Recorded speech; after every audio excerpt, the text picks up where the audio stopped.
Hello dear students, कैसे हैं? मैं आपका चंद्रमौली मौर्य सीएम सर। हमारा ये जो बियॉन्ड इक्वेशन चैनल है उस पर आज मैं आपके लिए एक बहुत ही खास वीडियो लेकर के आया हूँ। पिछले एक साल से हम आपके साथ जुड़े हुए हैं, आपकी नीट की तैयारी में आपकी हेल्प करते आ रहे हैं और जो आपको नीड था वो हम पूरी तरीके से फुलफिल करने की कोशिश कर रहे हैं। नीट 23 आपने दिया, उसके पहले हमने सीरीजें चलाई, क्रैश कोर्स भी आप लोगों के लिए चलाया, उसके बाद मोस्ट एक्सपेक्टेड क्वेश्चंस की सीरीज भी हमने चलाई, उसके बाद आपका नीट का एग्ज़ाम हुआ, पेपर हमने डिस्कस किया और मेडिकल कॉलेज में जो काउंसलिंग है उसके बारे में हमने आपको कई सारे वीडियो हमारे इस चैनल बियॉन्ड इक्वेशंस पर आपने देखे होंगे, तो वो आपके लिए क्रिएट किया। आज का जो विषय है जिस पर मैं आपके सामने कुछ बात रखना चाहता हूँ वो ये है कि जिन लोगों ने नीट 23 दिया और जिनका स्कोर अच्छा आ रहा है, बस वो काउंसलिंग का वेट कर रहे हैं और निश्चित रूप से उनको कोई ना कोई मेडिकल कॉलेज मिल जाएगा जिसके 615 या इससे ऊपर मार्क्स हैं वो। और कई बच्चे जो मन बना चुके हैं कि अब मुझे फिर से तैयारी करनी है नीट 24 के लिए। दो तरह के बच्चे हैं।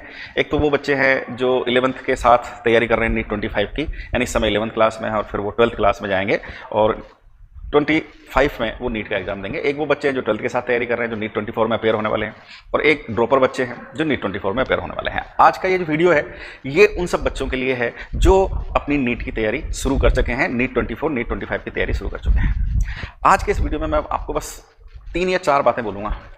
अगर आपने नीट की तैयारी शुरू कर दी है तो कैसे वो फ्रूटफुल हो, कैसे हम उससे आउटपुट ले पाएँ और कैसे हम हमारे नीट 24 में सिलेक्शन को सुनिश्चित कर पाएँ। 4 बातें कहूँगा और इनको अगर आपने सीरियसली ले लिया तो मानकर चलिए कि आपकी तैयारी तो अच्छी होगी सही, आपका कॉन्फिडेंस तो अच्छा होगा ही सही, आप नीट 24 में अपनी सफलता को सुनिश्चित कर रहे होंगे और अपनी एक अच्छी रैंक को सुनिश्चित कर रहे होंगे।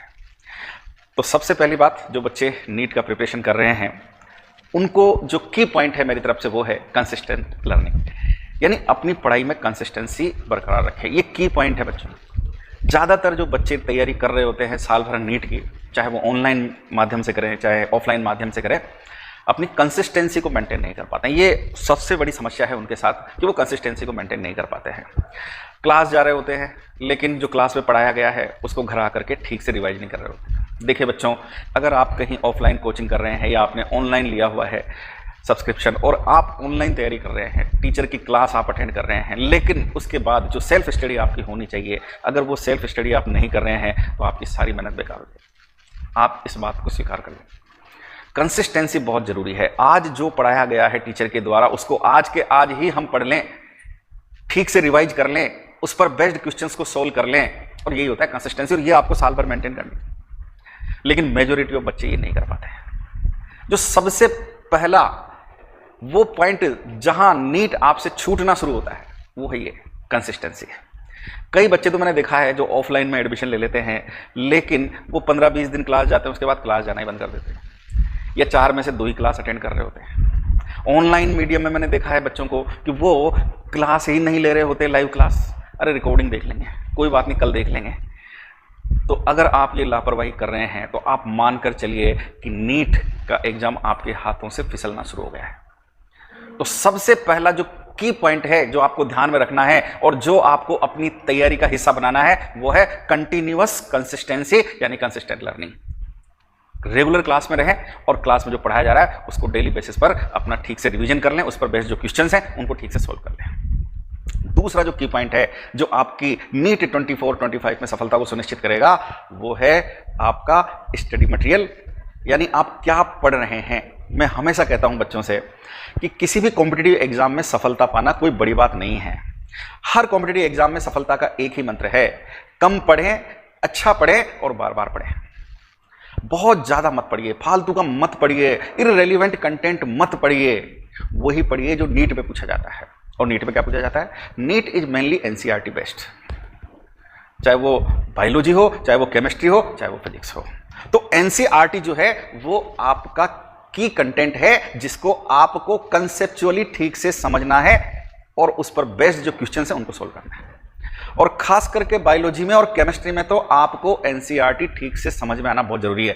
ऐसे कह देते हैं लोग बाग, हाँ एनसीईआरटी को घोल के पी जाएंगे या एनसीईआरटी की लाइन बाय लाइन हमने लाइनें रट ली है। अरे यार, लाइनों को रटने से कुछ नहीं होगा। मैं हमेशा कहता हूं कि एनसीईआरटी गागर में सागर है, बहुत ही रहस्यमय किताब है। वो आप एक लाइन पढ़ने से नहीं समझ सकते उसका मतलब, उसका कॉन्सेप्ट। जब तक आप पूरा पैराग्राफ ना पढ़ें, पैराग्राफ के पहले पिछला पैराग्राफ, उसके आगे वाला पैराग्राफ नहीं पढ़े, तब तक आपको कॉन्सेप्ट क्लियर नहीं होगा। और इसलिए एनसीईआरटी पर फोकस रखिए। एनसीईआरटी को रटने का नहीं, समझने का प्रयास कीजिए। ऐसी सर ने एक वीडियो बनाया है, देख सकते हैं आप बियॉन्ड इक्वेशन चैनल पर, कि हमको एनसीईआरटी को रटना नहीं है, समझना है, क्योंकि यह आपका की पॉइंट है। अगर आप एनसीईआरटी से डिविएट होंगे, अब यहां पर एक बात आ जाती है बच्चों के मन में कि सर ये जो अभी नया एनसीईआरटी का कंटेंट आ गया है, उसमें उन्होंने कोई सारा कंटेंट घटा दिया है, तो सर जो कंटेंट घटा दिया वो नीट 24 में आएगा कि नहीं आएगा? तो देखो एक चीज समझ लीजिए, वो जो कंटेंट एनसीईआरटी ने घटाया है वो नीट के लिए नहीं घटाया है, वो बोर्ड्स के लिए घटाया है। वो बोर्ड्स के लिए घटाया गया है, ना कि नीट के एग्जाम के लिए। कॉम्पिटिटिव एग्जाम में तो एक समग्र तैयारी की आवश्यकता होती है, जिसका एक आउटलाइन सिलेबस होता है, और वो सिलेबस आप मानकर चलिए कि जो एनसीईआरटी आप पहले पढ़ रहे थे 2020 के पहले की जो एनसीईआरटी है, उस एनसीईआरटी को आप अपना बेस बना लीजिए और उसके कॉन्सेप्ट्स आप क्लियर कर लीजिए।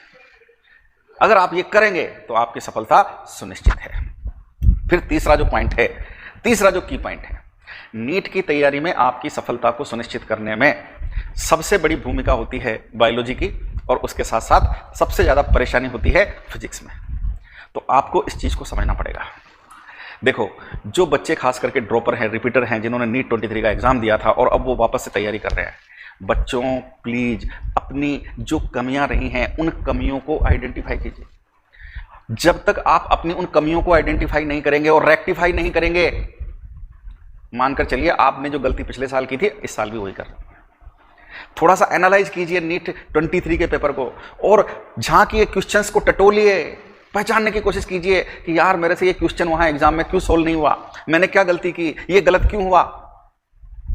आपको समझ में आएगा कि मेरे फिजिक्स में कौन सा पार्ट कमजोर है, आपको समझ में आएगा कि मेरा बायोलॉजी में कौन सा पार्ट कमजोर है, आपको समझ में आएगा कि मेरा केमिस्ट्री में कौन सा पार्ट कमजोर है, और फिर उन कमियों को दूर करने का प्रयास कीजिए।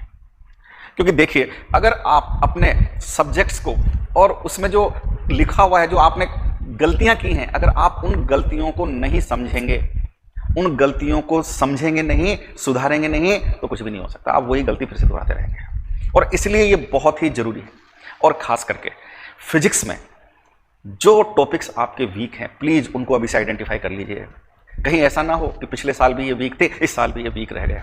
ये बहुत जरूरी है। बायोलॉजी के टॉपिक्स आइडेंटिफाई कर लीजिए जो पिछले साल कमजोर थे, कहीं ऐसा ना हो कि इस बार भी वो कमजोर रह जाएं। केमिस्ट्री के भी ऐसे टॉपिक्स आइडेंटिफाई कर लीजिए।